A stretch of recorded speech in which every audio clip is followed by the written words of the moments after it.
Amen, hallelujah, praise the Lord. परमेश्वर सभी को आशीर्वाद को दे। आपका स्वागत है आज के बाइबल स्टडी में। आमेन। जैसे इब्रानी का 6 अध्याय 1 और 2 वचन के अनुसार जो हमने बाइबल स्टडी के लिए हमने शुरू किया था, और हमने इस वचन में हमने 6 बातों को हमने देखा था। और 6 बातें कौन से? एक मृत काम से मन फिराना यानी पश्चाताप के बारे में, परमेश्वर की ओर विश्वास करना, और तीसरा बपतिस्मा के बारे में, और चौथा हाथ रखकर प्रार्थना करने के बारे में, और पांचवा जो है वो मृत्यु से पुनरुत्थान के बारे में, और 6 अनंत काल का न्याय। आमेन। तो आज जो है हमारा ये 6वां जो है हमारा अनंत काल का न्याय, वो शिक्षण हमारा शुरू है। आमेन। मैं चाहता हूँ इस शिक्षण को चालू करने से पहले अपने सरों को झुकाए परमेश्वर की मान उपस्थित में परमेश्वर से प्रार्थना करें। आमेन। मेरे मान परमेश्वर पिता प्रभु यीशु मसीह के नाम से प्रभु आपके अनुग्रह के सिंहासन के सम्मुख आते पिता हम सभी के प्रभु जिन्हों परमेश्वर आप प्रभु निंदा परमेश्वर प्रभु आत्मा प्राण शरीर का पिता हम धन्यवाद देते प्रभु आपके सामर्थ्य वचन के लिए प्रभु, जो आपका वचन खोलने के द्वारा प्रभु ओ परमेश्वर आजादी और स्वतंत्रता परमेश्वर उस जगह पर आती है प्रभु। ओ परमेश्वर प्रभु सभी के जीवनों का प्रभु निंदा परमेश्वर पिता यीशु मसीह के नाम से प्रभु आप प्रभु हमारे जीवन से तो वार्तालाप कर परमेश्वर। ओ परमेश्वर प्रकाश से भेद की बातों का तरफ वार्तालाप कर परमेश्वर। ओ परमेश्वर आपकी सच्चाई को परमेश्वर गहराई से हमें जानने के लिए मैं प्रभु सहायता मत कर परमेश्वर, प्रभु यीशु मसीह के नाम से परमेश्वर। ओ परमेश्वर सारी बातों के आपके नाम की महिमा और आपका गौरव दो परमेश्वर। प्रभु आप बड़े और परमेश्वर हम घटे प्रभु यीशु मसीह के नाम से प्रभु प्रार्थना करते हैं। आमीन आमीन आमीन। सो प्रभु स्तुतियो, आज का जो शिक्षण जो है वो अनंत काल का न्याय के बारे में है। आमीन। और बाइबल के वचन में से हम इस जगह पर हम देखने वाले हैं अनंत काल के न्याय के बारे में। आमीन। अनंत कालिक न्याय जिसके विषय में इब्रानियों की किताब में जो अनंत काल के न्याय के बारे में बताया गया है। आमीन। सब अस्तित्व के अंत, आमीन, सब अस्तित्व के चिन्ह, सब अस्तित्व के अंत के बारे में उस जगह पर बताया गया है। आमीन। यह वह समय है जब परमेश्वर इस पृथ्वी पर इस धरती के निवासियों का न्याय करके, आमीन, यह समय है जब परमेश्वर इस धरती के निवासियों का न्याय करके धर्मी और अधर्मी को अलग करेगा, और हर एक मनुष्य को उसके कार्य के अनुसार, उसके कामों के अनुसार जो है वो परमेश्वर हर एक व्यक्ति को उसके अनुसार वो पुरस्कार को देगा या तोहफा देगा। आमीन, हालेलुया। यह महत्वपूर्ण है कि स्पष्ट रीति से उस बात को समझ ले, आमीन, कि अंत में हम हर एक के साथ में क्या होने वाला है। हमें इन सारी बातों का हमें जानना बहुत जरूरी है। आमीन। इस बात से हम ध्यानपूर्वक उस जिम्मेदारी की और भी केंद्रित हो सकते हैं इन बातों को जानने के बाद। आमीन। जो एक परमेश्वर के सेवक होने के नाते हमें करना बहुत जरूरी है। आमीन। संसार में जो है कई जगह पर जो है वो परमेश्वर की सच्चाई के बारे में नहीं जानते हैं, पर तो आज सच्चाई हमारे पास है। और सच्चाई यह है कि एक बार जीवन, एक बार मृत्यु, और उसका बाद न्याय होगा। आमीन। और उसके बाद जो है 2 जगह है, एक अनंत काल का जीवन, एक अनंत काल का मृत्यु। आमीन। परमेश्वर के इस अंतिम न्याय को समझने के बाद हमें और भी गंभीरता पूर्वक उन खोए हुए लोगों तक हमें यीशु मसीह के संदेश को लेकर जाना बहुत जरूरी है। आमीन।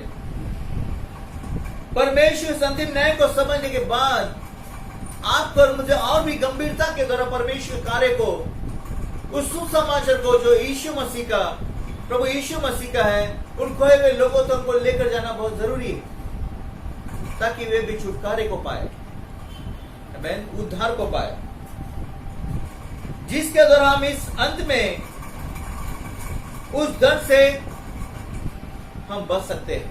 आमीन। वह सच्चाई हमें लोगों तक हमें लेकर जाना बहुत जरूरी है। इस शिक्षण में जो है अंतिम अनंत काल के न्याय में जो है हम 3 बातों को देखने वाले हैं। और 3 बातें कौन सी है? पहली बात न्यायाधीश, और दूसरी बात धर्मियों का न्याय, और तीसरा अधर्मियों का न्याय। आमीन। पहली बात न्यायाधीश, दूसरी बात धर्मियों का न्याय, और तीसरा जो है अधर्मियों का न्याय। सो हम पहली बात को हम देखते हैं न्यायाधीश के बारे में। समय की शुरुआत से ही मनुष्य ने जो है सब जान लिया है कि परमेश्वर न्यायाधीश है। समय के शुरुआत से ही उन्हें जान लिया है कि परमेश्वर न्यायाधीश है, और जैसे उसकी इच्छा हो वो हर एक व्यक्ति का उसके कामों के अनुसार उनका न्याय करता है। यही वो बात है जो मसीह लोग परमेश्वर पर विश्वास करते हैं, और यह समझ परमेश्वर राज्य में जीने के लिए बहुत जरूरी है। आमीन। परमेश्वर राज्य में जीने के लिए आपको और मुझे बहुत जरूरी है। आमीन। उस समझ के साथ में संपूर्ण पवित्र शास्त्र में यह मौलिक सब मनुष्य ने जो है अपनाया है। सब मनुष्य ने। आमीन। पवित्र शास्त्र में शुरुआत से लेकर हम उत्पत्ति का 18 अध्याय में हम देखते हैं। उत्पत्ति 18 अध्याय और 25 वचन को देखते हैं।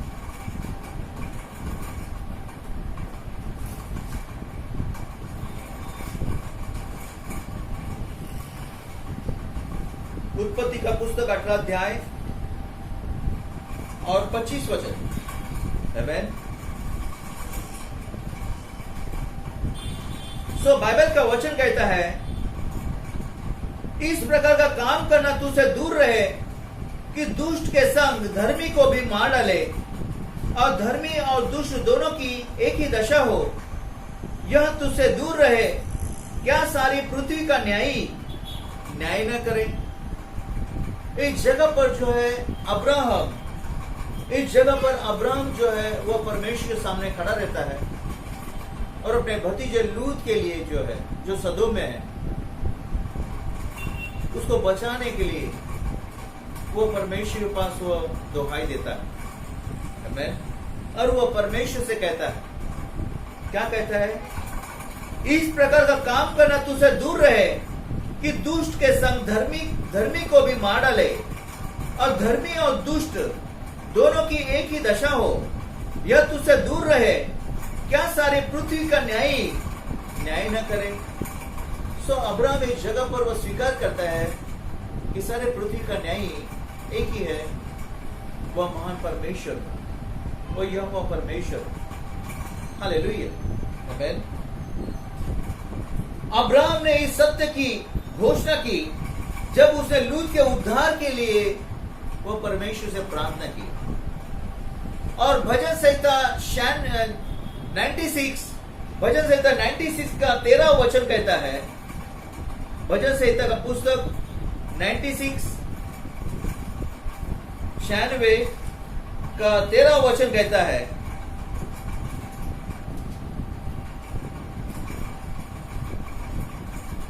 यह यहोवा के सामने हो, क्योंकि वह आने वाला है, वो पृथ्वी का न्याय करने को आने वाला है। वो धर्म से जगत का और सच्चाई से देश के लोगों का न्याय करेगा। आमीन। भजनकार भी इस जगह पर जो है वो स्वीकार करता है, यह यहोवा के सामने हो, क्योंकि वो आने वाला है, वो पृथ्वी का न्याय करने को आने वाला है। वह धर्म से जगत का और सच्चाई से देश के लोगों का न्याय करेगा। आमीन। हालेलुया। और इस जगह पर हम देखते हैं कि परमेश्वर उस जगह पर जो है वो न्याय करने वाला है। और नए करार में हम देखते हैं, आमीन, यूहन्ना 5 अध्याय और 22वां वचन।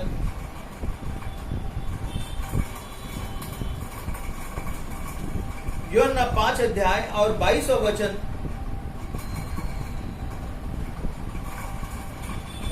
दूसरे दिन उस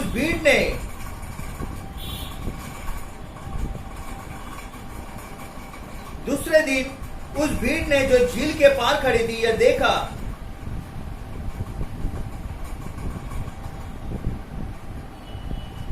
कि यहाँ एक को छोड़ और कोई नाव न थी, और यीशु अपने चेलों के साथ उस नाव पर नहीं चढ़ा था, परंतु केवल उसके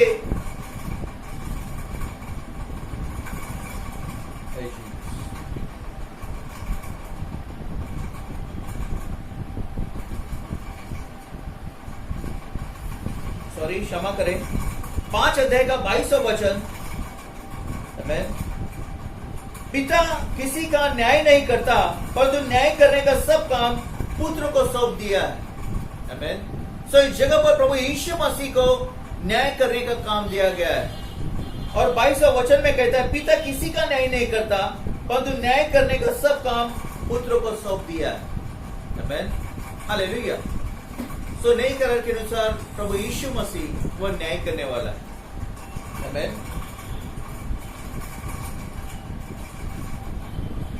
पुराने करार में यह कहा गया है, वैसे नए करार में यीशु मसीह को मनुष्य का न्यायाधीश बनने को बुलाया गया है। आमीन। पहला कुरिन्थियों 6 अध्याय को निकाले, पहला कुरिन्थियों का पुस्तक और 6 अध्याय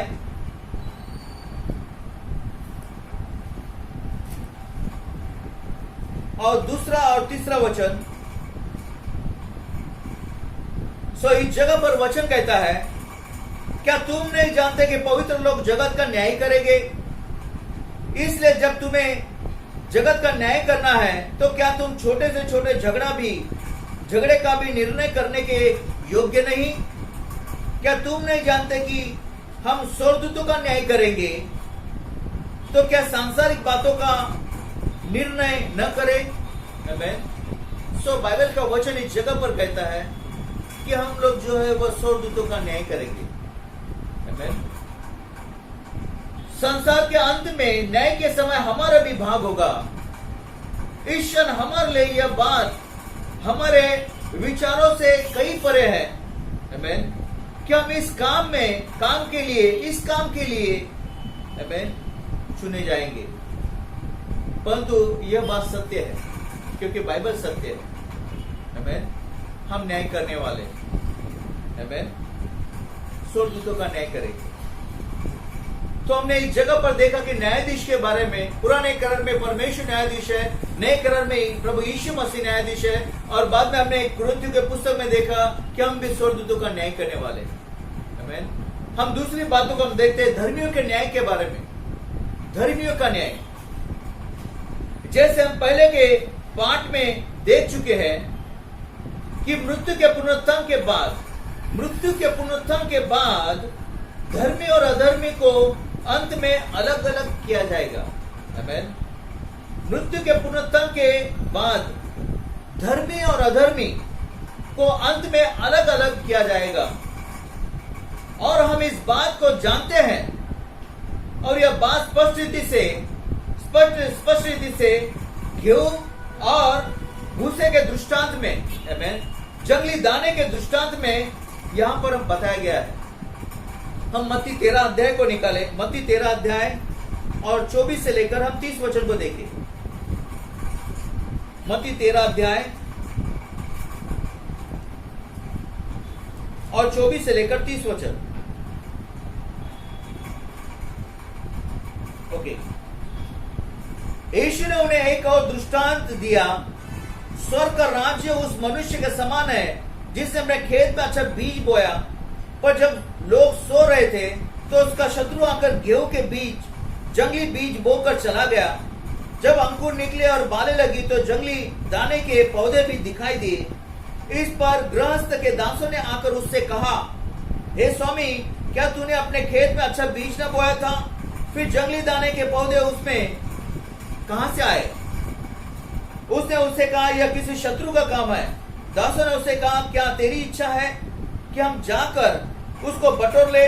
उसने कहा, नहीं, ऐसा ना हो कि जंगली दाने के पौधे बटोरते हुए तुम उसके साथ गेहूं भी उखाड़ लो। कटनी तक दोनों को एक साथ बढ़ने दो, और कटनी के समय मैं काटने वाले कि पहले जंगली दाने के पौधे बटोर कर जलाने के लिए उनके गट्टे बांध लो, और गेहूं को मेरे खत्तों में इकट्ठा करो। आमीन। सो यहाँ पर जो है अनंत काल के न्याय के बारे में लिखा गया है, जहां पर परमेश्वर जो है धर्मी और अधर्मी वो दोनों का न्याय करेगा। आमीन। जो यहाँ पर गेहूं और जंगली दानों के बारे में इस जगह पर इस दृष्टांत में कहा, आमीन, वो दोनों को साथ साथ में बढ़ने दो, परंतु वो समय आएगा, आमीन, और उस जगह पर जो है वो धर्मी और अधर्मी का न्याय वो परमेश्वर करेगा। हालेलुया, आमीन। हम जानते हैं कि धर्मियों के साथ हमारा भी एक भाग होगा। हमें यह विश्वास करना बहुत जरूरी है कि धर्मियों के साथ हमारा भी एक भाग होगा। आमीन। मत्ती का पुस्तक 25 अध्याय, मत्ती का पुस्तक 25 अध्याय और 31 से लेकर 40 वचन को अब देखते हैं। आमीन। सभी व्यक्ति ध्यान दे वचन के पास। जब मनुष्य का पुत्र अपनी महिमा में आएगा और सब स्वर्गदूत उसके साथ आएंगे, तो वह अपनी महिमा के सिंहासन पर विराजमान होगा। और जब जातियां उसके सामने इकट्ठा की जाएगी, और जैसे चरवाहा भेड़ों को बकरियों से अलग कर देता है, वैसे वह उन्हें एक दूसरे से अलग करेगा। वह भेड़ों को अपने दाहिनी ओर और बकरियों को बाईं ओर खड़ा करेगा। तब राजा अपने दाहिनी ओर वालों से कहेगा, हे मेरे पिता के धन्य लोगों, आओ उस राज्य के अधिकारी हो जाओ जो जगत के आदि से तुम्हारे लिए तैयार किया गया है। आमीन। क्योंकि मैं भूखा था और तुमने मुझे खाने को दिया, मैं प्यासा था और तुमने मुझे पानी पिलाया, मैं परदेसी था और तुमने मुझे अपने घर में ठहराया, मैं नंगा था तुमने मुझे कपड़े पहनाए, मैं बीमार था और तुमने मेरी सुधि ली, मैं बंदीगृह में था और तुम मुझसे मिलने आए। तब धर्मी उसको उत्तर देंगे, प्रभु हमने कब तुझे भूखा देखा और खिलाया, या प्यासा देखा और पानी पिलाया? हमने कब तुझे परदेसी देखा और घर में ठहराया, या नंगा देखा और कपड़े पहनाए? हमने कब तुझे बीमार या बंदीगृह में देखा और तुझसे मिलने आए? तब राजा उन्हें उत्तर देगा, मैं तुमसे सच सच कहता हूं कि तुमने जो मेरे इन छोटे से छोटे भाइयों में से किसी एक के साथ में किया, वो मेरे साथ में किया। आमीन। हालेलुया।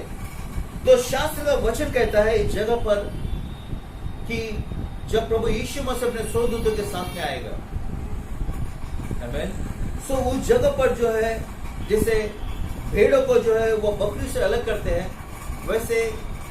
वैसे धर्मी और अधर्मी को वो अलग करेगा। आमीन। और वह धर्मियों से वो परमेश्वर कहेगा। आमीन। और उनको वो बाइबल का वचन कहता है कि वे धन्य लोग हैं। हालेलुया। विश्वास करने वाले व्यक्ति वह धन्य लोग हैं जो प्रभु यीशु मसीह के वचन के अनुसार जो चलते हैं। हालेलुया। परमेश्वर हमसे ऐसा कहेगा जब वह स्वर्ग में उसके महिमा और स्वर्गदूतों के साथ में आएगा। आमीन। परमेश्वर इस रीति से आपसे और मुझसे कहेगा, अगर हम उसकी सच्ची संतान बने रहते हैं तो आप और मैं सच में परमेश्वर की ओर से वो पुरस्कार को पाएंगे। आमीन। दूसरा थिस्सलुनीका का पुस्तक पहला अध्याय और पहला अध्याय और 3 से लेकर 7 वचन कहता है। दूसरा थिस्सलुनीका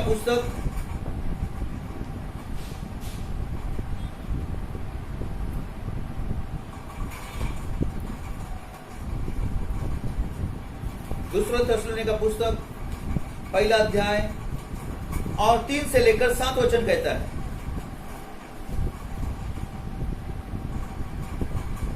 से लेकर 7 वचन। आमीन। सो बाइबल का वचन कहता है, हे भाइयों, तुम्हारे विषय में हमें हर समय परमेश्वर का धन्यवाद करना चाहिए, और यह उचित भी है, इसलिए कि तुम्हारा विश्वास बहुत बढ़ता जाता है और तुम सबका प्रेम आपस में बहुत ही बढ़ता जाता है, यहां तक कि आप परमेश्वर की कलीसिया में तुम्हारे विषय में घमंड करते हैं कि जितने उपद्रव और क्लेश तुम सहते हो, उन सब में तुम्हारा धीरज और विश्वास प्रकट होता है। यह परमेश्वर के सच्चे न्याय का स्पष्ट प्रमाण है कि तुम परमेश्वर के राज्य के योग्य ठहरो, जिसके लिए तुम दुख भी उठाते हो, क्योंकि परमेश्वर के निकट यह न्याय है कि जो तुम्हें क्लेश देते हैं उन्हें बदले में क्लेश दे, और तुम्हें जो क्लेश पाते हो हमारे साथ चैन दे। और उस समय जबकि प्रभु यीशु अपने सामर्थ्य दूतों के साथ धधकती हुई आग में स्वर्ग से प्रकट होगा। हालेलुया। सो बाइबल का वचन कहता है जो कुछ यीशु ने 2000 साल पहले हमारे लिए किया है, जो कुछ प्रभु यीशु मसीह ने 2000 साल पहले हमारे लिए किया है, आमीन, उसके द्वारा हम स्वर्ग में प्रवेश कर सकते हैं। हालेलुया। परंतु बाइबल का वचन कहता है कि जितने जो है वो क्लेश को उठाया, आमीन, उपद्रव क्लेश सहते हैं, आमीन, धीरज, आमीन, धीरज से विश्वास के साथ में वो परमेश्वर राज्य में प्रवेश करेंगे। हालेलुया। बाइबल का वचन कहता है कि हर एक के साथ में हुआ तो सूखे के साथ में क्यों ना कुछ होगा। आमीन। उद्धार हमारे लिए फ्री गिफ्ट है, परंतु उसके बाद हर एक बातों के लिए आपको और मुझे कीमत चुकाना बहुत जरूरी है। बाइबल का वचन कहता है सक्रिय मार्ग से प्रवेश करो जो स्वर्ग में जाता है। आमीन। हमारे कामों पर हमारा न्याय किया जाएगा, हमारे कामों के अनुसार हमारा न्याय किया जाएगा धर्मियों का। आमीन। वो पहला कुरिन्थियों का पुस्तक 3 अध्याय को निकाले मेरे साथ में जल्द से जल्द। पहला कुरिन्थियों का पुस्तक 3 अध्याय और 8 से लेकर 15 वचन को देखें। 8 से लेकर 15 वचन। आमीन। जीसस। बाइबल का वचन कहता है, पौलुस इस जगह पर कहता है लगाने वाला और सींचने वाला दोनों एक है, परंतु हर एक व्यक्ति अपने ही परिश्रम के अनुसार अपनी ही मजदूरी पाएगा, क्योंकि हम परमेश्वर के सहकर्मी हैं। तुम परमेश्वर की खेती और परमेश्वर की रचना हो। परमेश्वर के उस अनुग्रह के अनुसार जो मुझे दिया गया है, मैंने बुद्धिमान राजमिस्त्री के समान नींव डाली और दूसरा उस पर रद्दा रखता है, परंतु हर एक मनुष्य चौकस रहे कि उस पर कैसा रद्दा रखता है, क्योंकि उस नींव को छोड़ जो पड़ी है और वह यीशु मसीह है, कोई दूसरी नींव नहीं डाल सकता। यदि कोई इस नींव पर सोना चांदी या बहुमूल्य पत्थर या काट या घास या फूस का रद्दा रखे तो हर एक का काम प्रकट हो जाएगा, क्योंकि वह दिन उसे बताएगा, इसलिए कि आग के साथ प्रकट होगा वह दिन, और वह आग हर एक का काम परखेगी कि कैसा है। जिसका काम उस पर बना हुआ सिर रहेगा वह मजदूरी पाएगा। यदि किसी का काम जल जाएगा तो वह हानि उठाएगा, पर वह आग बच जाएगा, परंतु जलते जलते। ध्यान से सुनो, वचन क्या कहता है, जिसका काम उस पर बना हुआ सिर रहेगा वह मजदूरी पाएगा। यदि किसी का काम जल जाएगा तो वह हानि उठाएगा, पर वह आग बच जाएगा, परंतु जलते जलते। आमीन। सो बाइबल का वचन कहता है इस जगह पर कि वह आग के साथ में दिन प्रकट होगा, और आपका और मेरा वह काम वह परखेगा। आमीन। कि वह काम कैसा है। अगर वह काम अगर नहीं जलेगा तो परमेश्वर की ओर से प्रतिफल को पाएगा, अगर जल जाएगा तो बाइबल का वचन कहता है कि वह हानि उठाएगा, पर वह बच जाएगा, परंतु वह जलते जलते। आमीन। और एक वचन के देखिए, रोमियो का 14 अध्याय, रोमियो का पुस्तक 14 अध्याय का 12 वचन क्या कहता है, इसलिए हम में से हर एक परमेश्वर को अपना अपना लेखा देगा। आमीन। सो बाइबल का वचन कहता है, रोमियो 14 अध्याय का 12 वचन, इसलिए हम में से हर एक परमेश्वर को अपना अपना लेखा देगा। आमीन। पति अपना देगा, पत्नी अपना लेखा दे परमेश्वर को देगा। आमीन। वह बच्चे जो है अपना अपना लेखा देगा। कोई किसी के लिए वो नहीं कहेगा, परंतु हर एक व्यक्ति अपना अपना लेखा देगा। जब हम परमेश्वर को हम लेखा देने वाले, वो परमेश्वर जो हमारा न्याय करने वाला है, हमारा काम परखेगा। आमीन। तो हमें किस रीति का व्यक्ति होने चाहिए। यह दिन बहुत कम है, बाइबल का वचन के अनुसार हम अंतिम दिन में जी रहे हैं। हमें जितना हो सके हमें वो परमेश्वर का सुसमाचार का काम करना है। आमीन। और उन लोगों को हमें बचाना है सुसमाचार बताते हुए। जो नाश की ओर जा रहे हैं, ताकि वे भी जो है वो दंड से बचाए जाए। आमीन, हालेलुया। इस पृथ्वी पर का हर एक काम वो न्याय के समान वो परखेगा, बाइबल का वचन कहता है। इसलिए हमें परमेश्वर का डर रखते हुए हर दिन हर समय हमें व्यतीत करना बहुत जरूरी है, क्योंकि परमेश्वर ऊपर से देख रहा है। आमीन। सो परमेश्वर की स्तुति हो, परमेश्वर सभी को आशीर्वाद को दे। आमीन। आज हम ये शिक्षण यहीं पर हम खत्म करते हैं। अगली बार हम देखेंगे अधर्मियों के न्याय के बारे में हम देखने वाले। आज हमने देखा कि न्यायाधीश के बारे में हमने देखा और धर्मियों के न्याय के बारे में देखा, परंतु अगली बार हम अधर्मियों के न्याय के बारे में हम देखने वाले हैं अगले गुरुवार को शाम को 7 बजे। आमीन। मैं चाहता हूं कि हर एक व्यक्ति परमेश्वर के वचन में जो ध्यानपूर्वक परमेश्वर के वचन को ध्यान से देखे और अपने जीवन में उसे प्राप्त करे। आमीन। क्योंकि यह वचन जो है आपको और मुझे आगे की ओर चलने के लिए, परमेश्वर के डर में चलने के लिए आपको और मुझे मदद करेगा। आप अपने सर को झुकाए परमेश्वर से प्रार्थना करें।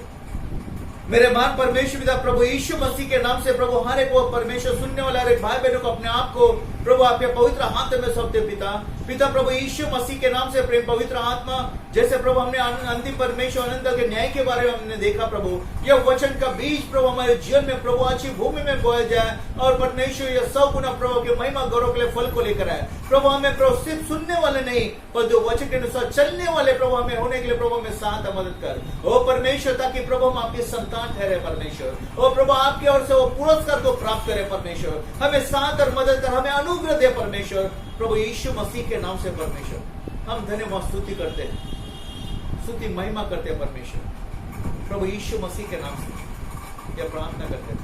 आमीन। आमीन। तो परमेश्वर सभी को आशीर्वाद को दे। आमीन।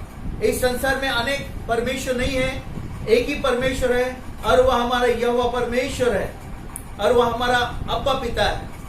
हालेलुया। आमीन। प्रभु यीशु मसीह हमारा प्रभु है जो हमें बचाने के लिए आया है, और पवित्र आत्मा इस जगह पर आपको और मुझे सहायता करने में हम एक परमेश्वर की सेवा करते हैं, और वही परमेश्वर वो अंतिम दिन में जो है आपको और मुझे लेने के लिए आने वाला है। इसलिए अंतिम दिन को देखते हुए आपको और मुझे तैयार होना बहुत जरूरी है। आमीन। प्रभु की स्तुति हो, परमेश्वर की शांति, उसका आनंद आपके साथ में बना रहे, उसका प्रकाश आप सभी के मुख पर चमके प्रभु यीशु मसीह के नाम से। आमीन।